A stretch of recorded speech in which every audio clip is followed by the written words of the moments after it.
Welcome back to the online coaching discussions. This next discussion that we're going to have is on metabolism and energy systems. What is energy? So, human bodies utilize something called adenosine triphosphate, also known as ATP, and it's a molecule that carries energy within its cells. It's the main currency of a cell, and it's the main molecule that our bodies used in order to utilize energy. So this is what our bodies will utilize for our processes, for our brain function, for our organ function, but also our muscular skeletal systems. So there's a big process that we use adenosine diphosphate. We add phosphate to it, and we get ATP, or get energy. There are 4 energy pathways that we're going to talk about. There are anaerobic pathways and aerobic pathways. Anaerobic pathways are pathways that don't utilize oxygen, and then we have the aerobic pathway that utilizes oxygen. We're going to talk about all 4 pathways. We have ATP storage, creatine phosphate, glycolysis, and then the Krebs cycle. ATP storage. This system doesn't actually create energy. It's just a storage system within the muscles. It's considered an anaerobic system, so it does not produce energy with oxygen. It produces or utilizes energy without oxygen. So the body uses ATP that is stored within the muscle cells themselves. You have enough ATP, or enough energy, for one explosive jump, or the first few steps or strokes in a race. This may be in a running race, a swimming race, whatever it may be. So when you feel like a god, those first few strokes of a workout, this is maybe what you're utilizing. It produces a high amount of energy in a short period of time, but it can only be used for a maximum of 3 to 5 seconds.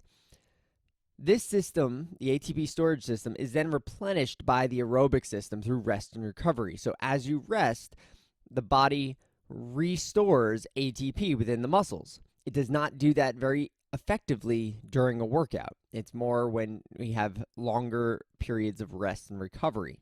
So a stronger aerobic system will actually replenish ATP storage faster than a less developed aerobic system. Creatine phosphate system, or the CP system. This system takes creatine phosphate, CP, and it takes adenosine diphosphate that we talked about earlier and creates adenosine triphosphate. Now, you don't need to know everything to the left. Just a little image for you to kind of understand that there's some complexities here. But the creatine phosphate system is considered an anaerobic system, meaning that it produces energy without oxygen. Creatine phosphate is stored within the muscle cells. All right, so we do have creatine phosphate stored within our muscle cells, utilized for this process. You have enough energy in your body for a maximum of 20 to 30 seconds of utilizing the creatine phosphate system as the primary role. It produces a lot of energy in a short amount of time, but it depletes very quickly. Again, this system is replenished by the aerobic system. So once you utilize creatine phosphate and all you have is creatine left over, you have to replenish that creatine phosphate. The aerobic system does that. So a stronger aerobic system will replenish creatine phosphate faster than a less developed aerobic system. Then you have glycolysis. This is very complex. You do not need to know the complexities of that, but I wanted to show you that it is a complex system of what's going on. It basically breaks down glycogen, or sugars. So it breaks down glucose, or glycogen within the muscles, into ATP. That's it. That's its process. It's, again, considered an anaerobic system, meaning it produces energy without oxygen. Glucose is stored glycogen in muscles. All right. this has enough energy. This system has enough energy for 2 to 3 minutes of energy. Usually the best way to describe this one is you're doing as many push-ups as you possibly can. You have that burning sensation that's occurring, that kind of claustrophobic feeling, right? That you're just like you're pushing to that edge. All right. This is that system, and that time period that's at play. That 2 to 3 minutes of just pushing to that red line. It produces a moderately high amount of energy in a short time, depletes quickly, but not as quickly as a creatine phosphate system, right? It's very different between ATP storage, which is 5 seconds, creatine phosphate, which is 30 seconds, glycolysis, which is 3 minutes. Again, this system is replenished by the aerobic system.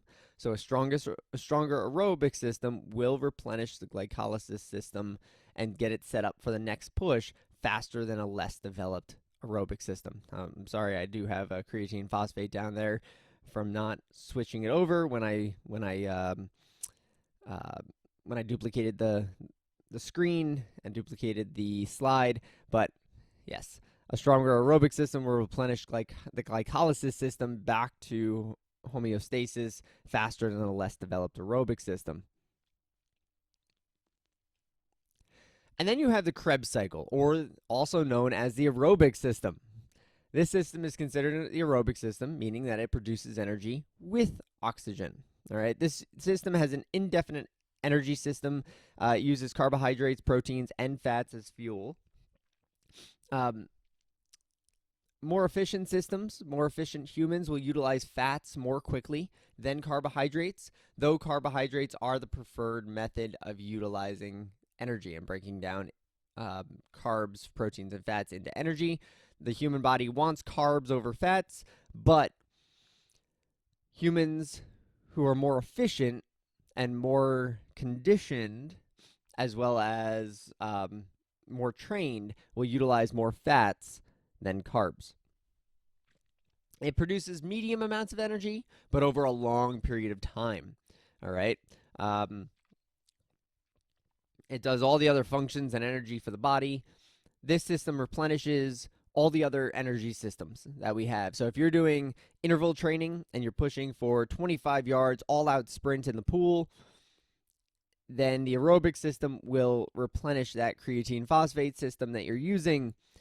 And if you take 3 to 4 minutes of complete rest, the aerobic system will hopefully have enough time to replenish that so you can do the next interval at a good time. So you're able to, a stronger aerobic system means you're able to train harder, run faster, lift heavier, do one more rep or one more set during your workout, and achieve your goals more quickly than your less aerobic counterparts. Here's the Krebs cycle. All right, for you. I'm going to put it up there, and I'm going to move on, just for your own satisfaction to be able to look at it. So in summary, for metabolism and energy systems, in a nutshell, all right, there's 4 energy systems. 3 are anaerobic without oxygen. 1 is aerobic with oxygen. Anaerobic systems are ATP storage, creatine phosphate, and glycolysis, with different maximum time frames that they can be utilized and different types of energy that they produce. A strong aerobic system is most important to achieve one's fitness goals because you're able to replenish and push harder with every subsequent set, every subsequent day, every subsequent workout. All systems are engaging most of the time. Take a look at the graph to the right. So just because you push for 5 seconds all out doesn't mean that ATP storage is the only thing that's working. No. What's happening is you're gradually moving into one system to the next. So you start utilizing ATP storage, then you go into creatine phosphate, then you go into glycolysis, then you go into the Krebs cycle. All right. So just little by little, you're going into those other energy systems, okay? And you're slowly pushing that direction. So